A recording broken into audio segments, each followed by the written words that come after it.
नमस्कार, मैं हूं श्वेता झा और आप देख रहे हैं आज तक।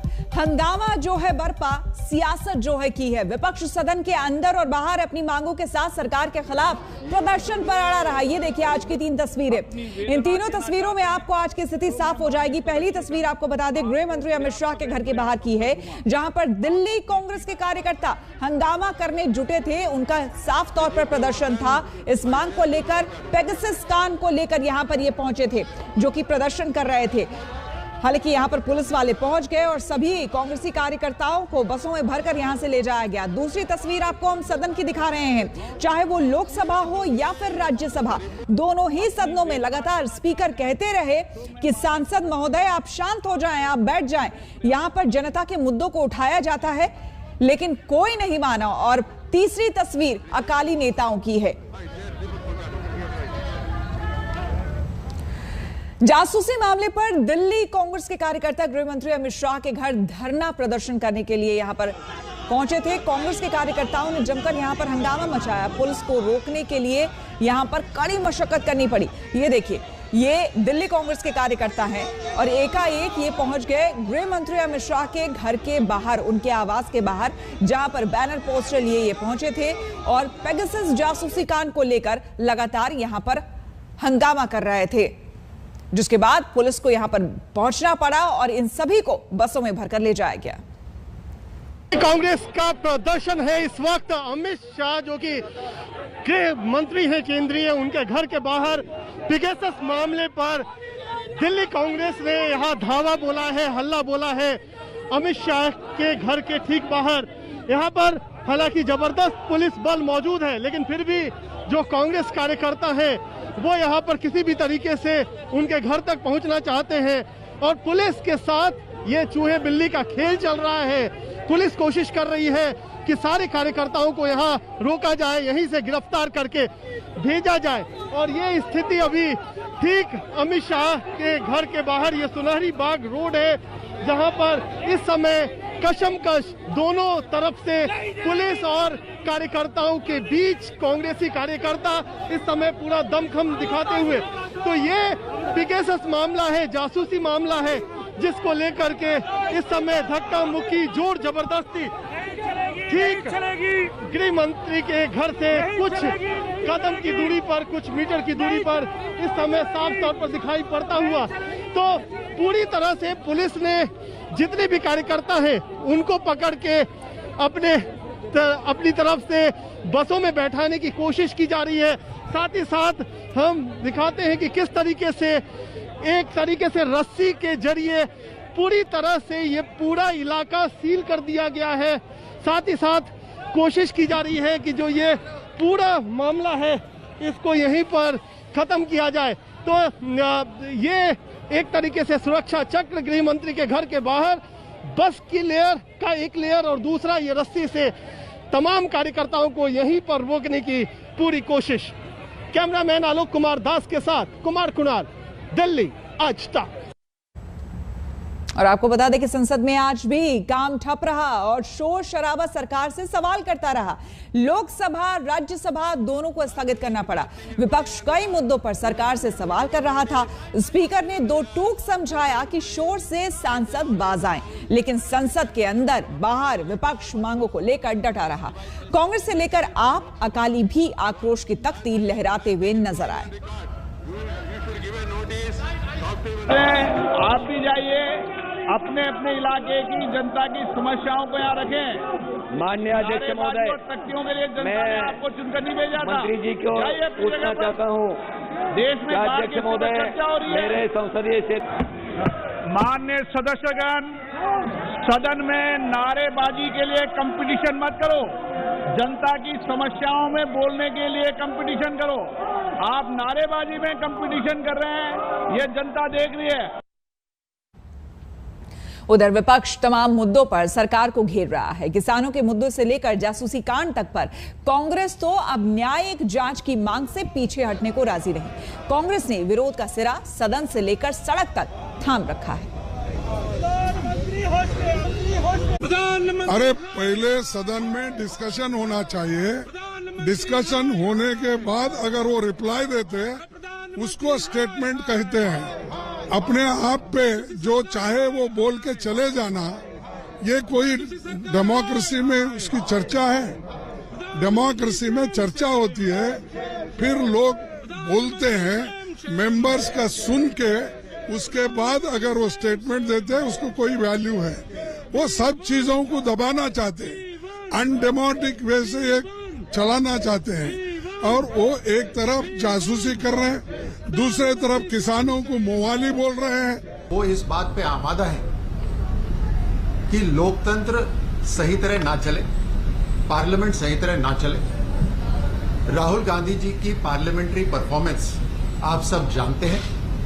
मॉनसून सत्र में वो विदेश घूमने जाते हैं, इस बार नहीं जा पाए, लेकिन उनकी इकलौती एक स्ट्रैटेजी ये रहती है कि किसी भी कारणवश से, चाहे वो कारण पैदा करना पड़े, मैन्युफैक्चर करना पड़े, पार्लियामेंट को न चलने दिया जाए। हमें अधिकार है कि 267 नोटिस के तहत हम किसी भी महत्वपूर्ण मुद्दे को सदन में उठा सकते हैं।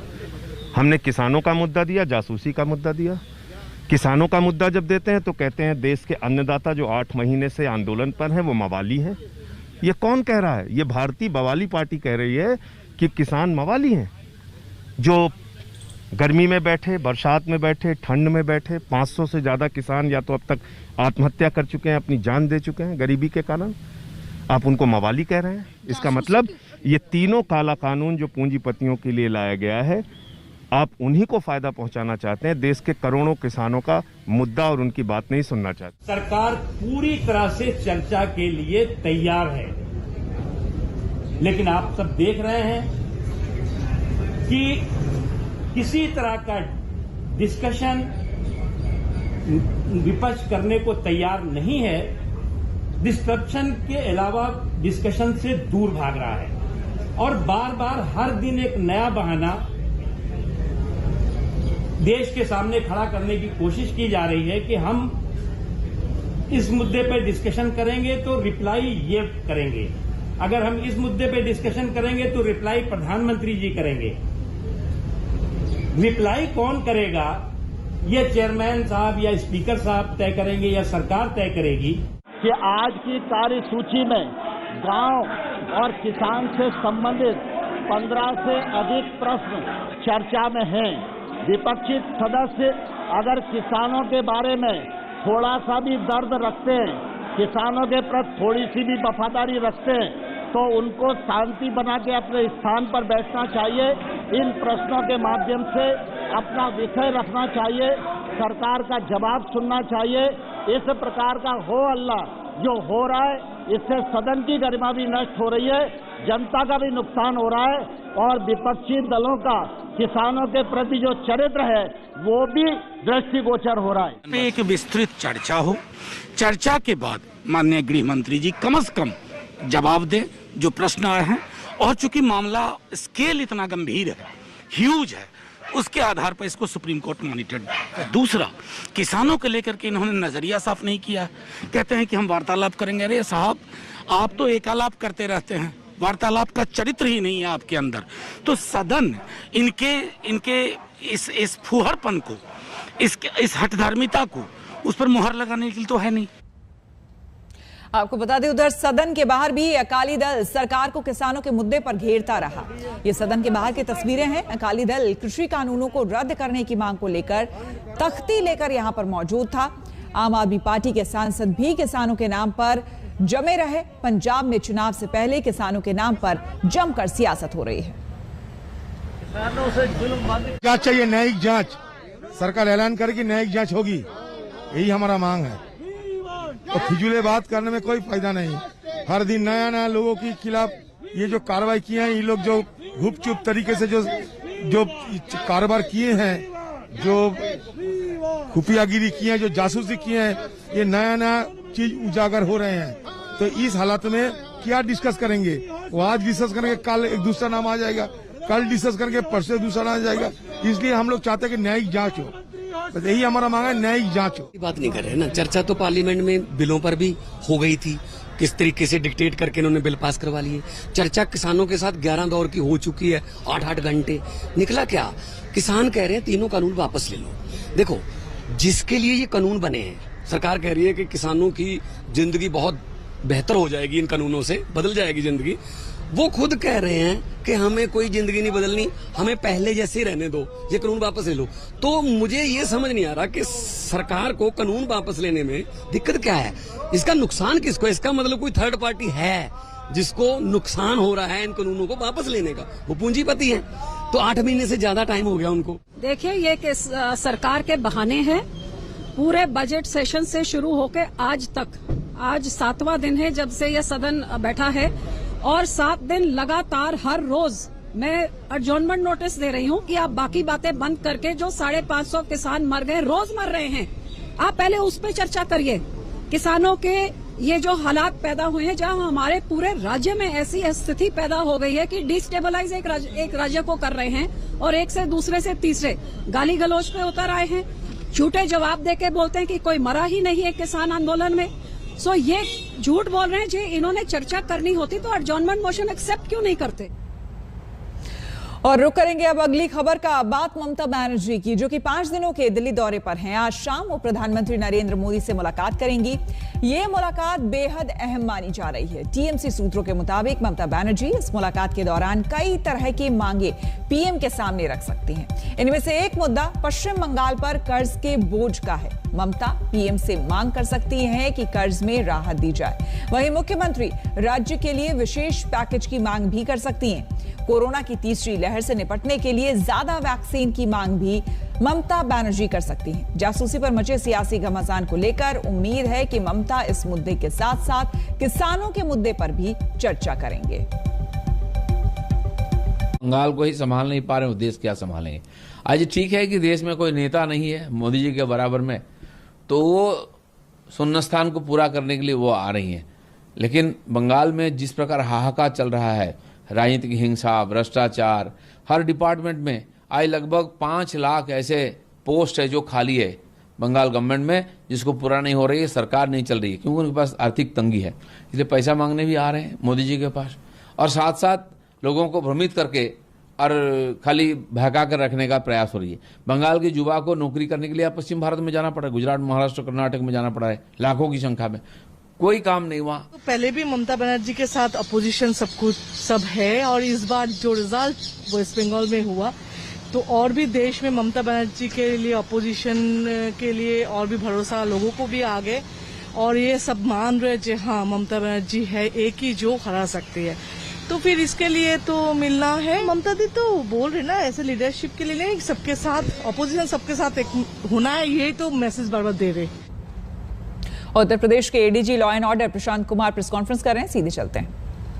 लेकिन उसकी भी अभी विवेचना आगे चल रही है। सर, आपको क्या लगता है, कोई सोची समझी साजिश के तहत ये सब किया जा रहा है कि पंजाब को यहाँ पर लाया जा रहा है, भाई उनसे बताया जा रहा है, उनको काम धंधे में लगाया जा रहा है, या जैसा आपने पहले कहा था कि जनसंख्या संरक्षण बिगाड़ने की कोई साजिश हो सकती है? ये मैं नहीं कह सकता, लेकिन ये तो अवश्य है कि एक सोची समझी रणनीति के तहत इसको लाया जा रहा है। और यहाँ चूंकि उनकी वेशभूषा या रहन सहन या जो आसानी से वो यहाँ के पॉपुलेशन के साथ मिक्स हो जा रहे हैं, तो ये पता करना बहुत मुश्किल है कि ये लोग यहाँ के हैं या बाहर के हैं। तो हाँ, ऐसी स्थिति में लगातार चीज़ें, जो मुख्य लोग हैं, मैंने पहले भी बताया था कि हम केवल किंग पिन जो इस तस्करी में शामिल हैं, हम लोग उन पे फोकस कर रहे हैं ताकि इस चीज़ों को रोका जा सके। बांग्लादेश बॉर्डर की बात होती है, त्रिपुरा बॉर्डर भी आ गया, तो कहीं ऐसा तो नहीं है कुछ ऐसे राज्य स्पेसिफिक हैं या आप उनको नहीं लिखते कभी कि आप यहाँ पूरा बॉर्डर आपके यहाँ से कैसे आ रहा है? नहीं, बांग्लादेश बॉर्डर ये भी है। बांग्लादेश, हमारा जो बांग्लादेश से जो बॉर्डर है विभिन्न राज्यों का है, लेकिन वर्तमान में जो ये केस है ये त्रिपुरा बॉर्डर से लाने की इसकी सूचना थी। सर, वेस्ट बंगाल सरकार या त्रिपुरा सरकार को यूपी सरकार कुछ लिखेगी इस बाबत की, वो भी इस पर ध्यान दें? नहीं, वो वहाँ पे पूरी व्यवस्था है इसकी, बॉर्डर के भी फोर्सेस लगी हैं, इसके बावजूद वो पोरस बॉर्डर है, पूरी तरीके से फेंस्ड नहीं है।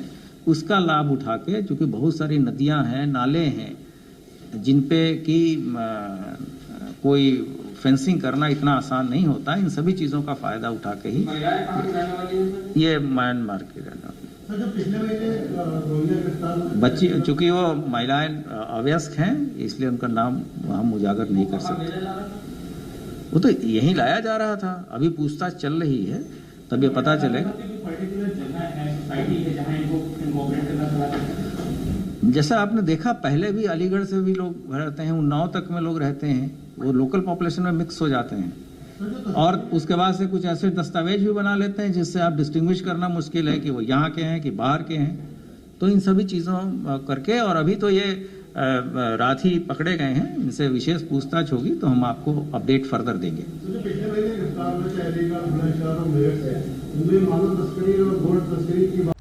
केजरीवाल सरकार ने डॉक्टरों के सम्मान पर नई पहल की है। पद्म अवार्ड के लिए आप सरकार डॉक्टरों और स्वास्थ्य कर्मियों के नाम भेजेगी और इससे पहले जनता की राय ली जाएगी। कोरोना काल में डॉक्टर्स ने, मेडिकल स्टाफ ने, स्वास्थ्य कर्मियों ने, पैरामेडिकल ने लोगों की बहुत सेवा की, लोगों की जान बचाई और कई डॉक्टर्स को, स्वास्थ्य कर्मियों को मैं जानता हूं जो कई दिनों तक अपने घर नहीं गए। रात दिन 24 घंटे मेहनत करके उन लोगों ने हम लोगों की जान बचाई। पूरा देश, सारी इंसानियत इनकी कर्जदार है। इनको जितना शुक्रिया अदा करें उतना कम है। इस वर्ष, और ये पद्मा अवार्ड्स के लिए मैं 3 अवार्ड्स की बात कर रहा हूँ, पद्म भूषण, पद्म विभूषण और पद्मश्री। इन 3 अवार्ड्स के लिए केंद्र सरकार जनता से भी नाम मंगवाती है और सभी राज्य सरकारों को से लिखती है कि अगर राज्य सरकारें अपने अपने राज्य से किसी ऐसी हस्ती का नाम देना चाहें तो राज्य सरकारें भी अपनी तरफ से नाम भेजती हैं पद्मा अवार्ड्स के लिए। दिल्ली सरकार ने तय किया है कि इस बार हम केवल डॉक्टर्स और स्वास्थ्य कर्मियों के नाम पद्मा अवार्ड्स के लिए भेजेंगे।